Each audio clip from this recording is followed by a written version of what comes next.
Il y a des œuvres comme ça qui nous marquent sans que l'on puisse mettre de mots dessus. Ce sentiment qui est à la fois naturel et complexe, des œuvres qui arrivent à nous toucher intrinsèquement, comme si elles nous parlaient personnellement, un personnage qui nous ressemble, une histoire similaire à celle que l'on vit, une musique qui fait appel à nos souvenirs lointains. Récemment, l'une de ces œuvres a réussi à me captiver et à me toucher à ce point. Cette œuvre, c'est Escale à Yokohama.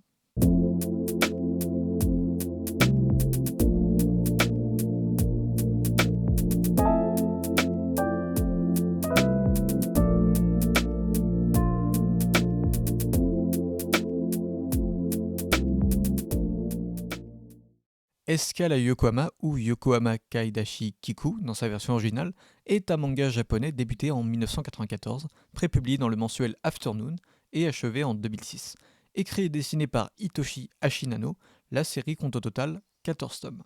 Alors de quoi ça parle? Eh bien le manga nous narre le quotidien de Alpha, une jeune femme robot vivant dans un monde post-apocalyptique où une subite montée des eaux a englouti une majeure partie des mégapoles. Laissée par son propriétaire, Alpha s'occupe d'un petit café au large de la côte. Cette dernière va explorer le monde et ses habitants, faisant face au comportement humain qu'elle ne comprend pas toujours. Il s'agit donc d'un manga slice of life, littéralement tranche de vie, où le récit s'articule autour d'un quotidien. Mais plusieurs aspects font de Escale à Yokohama un slice of life particulier. L'une des particularités du manga est son croisement des genres. L'univers dépeint baigne dans une atmosphère de science-fiction post-apo.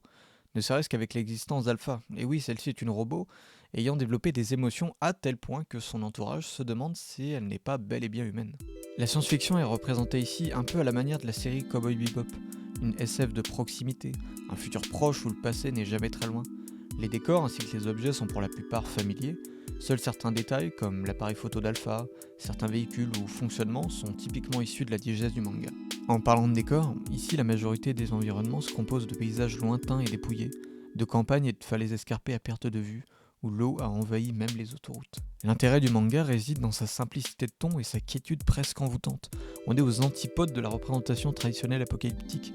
Ici, il n'est pas question de catastrophe nucléaire ou de guerre, mais d'une longue montée des eaux naturelles qui a délaissé les grandes villes au profit d'une vie plus calme, figée dans le temps, un retour à la nature teinté de mélancolie.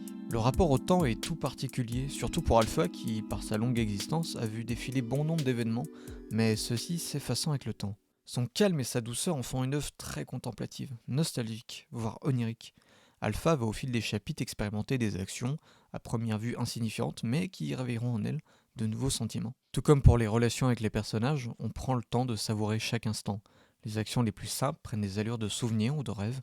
Le temps se fige pour laisser place à une ode à l'instant présent. Le manga en cela se rapproche du précepte japonais du mono no aware, qui tend à percevoir la beauté réfugiée dans l'éphémère, aussi bien des objets que des rencontres, créant un regard et une conscience de son existence limitée, une acceptation de ce moment capturé par l'esprit. Hormis Alpha, d'autres personnages accompagneront notre jeune robot à mieux appréhender les coutumes humaines, notamment Oji-san, son voisin tenant une station essence, Takahiro, un jeune garçon ayant un certain béguin pour Alpha, Misago, une créature à l'apparence d'une jeune fille qui semble être là depuis de nombreuses années, mais qui se montre rarement, et Kokone, une androïde du même type qu'Alpha, sa version améliorée, sa petite sœur en quelque sorte. Tous ces personnages partageront avec Alpha des moments doux ou parfois un peu étranges, mais ils participeront à son émerveillement, rendant encore plus confus son identité entre humain et robot. Le but de l'histoire n'est pas de faire progresser une intrigue bien définie. Certaines péripéties auront bien sûr un impact direct sur l'évolution de l'histoire, mais chaque chapitre fait plutôt office de prétexte à mettre en scène ces personnages et leurs interactions. Cela ne veut pas dire que le manga ne raconte rien, bien au contraire. Plusieurs thèmes sont mis en avant, comme la quête d'identité, le rapport au temps, l'amitié, la confiance, la robotique, le rapport aux rêves et aux souvenirs. L'histoire est à l'image de ces dessins, à la fois simples, mais d'une grâce et d'une beauté incroyables. D'ailleurs, transition de fou, on va parler des dessins maintenant. Et le talent d'Ashinano est d'avoir capté une simplicité de traits mais qui colle parfaitement au but recherché. Ces derniers sont magnifiques, ce côté rond et dépouillé est parfaitement maîtrisé. Certains personnages ont même des chara-design assez étranges. Le découpage est lui aussi très efficace. Un exemple frappant est celui du chapitre 1.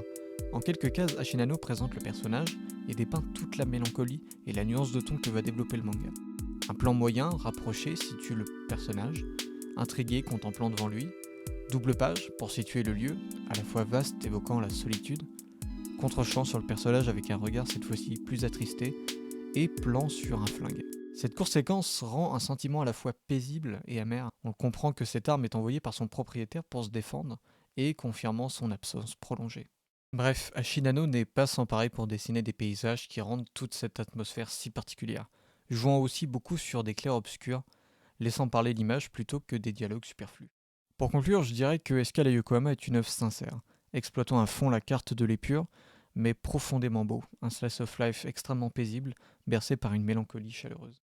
Je vous joins donc à découvrir cette œuvre, un manga que je qualifierais presque de curatif, de par sa douceur et son univers. A noter que les 2 premiers tomes sont enfin sortis en France depuis mars dernier, aux éditions Meian, donc si vous voulez vous le procurer, vous trouvez un lien dans la description. Enfin voilà, c'est la fin de la vidéo, j'espère qu'elle vous aura plu. J'avais véritablement très envie de vous parler de ce manga, de manière un peu naturelle, mais j'espère que ça vous aura donné l'envie d'aller le lire. En tout cas, ça change un peu avec ce que je fais d'habitude par rapport à la musique, mais j'avais envie de m'essayer à ce genre de format. J'en ferai très certainement d'autres si j'ai envie de parler d'un autre manga. J'essaierai de partager, de communiquer mon ressenti et partager l'enthousiasme que j'ai eu à lire ce genre d'œuvre. Donc pourquoi pas, à suivre. Moi je vous dis à une prochaine fois. Salut.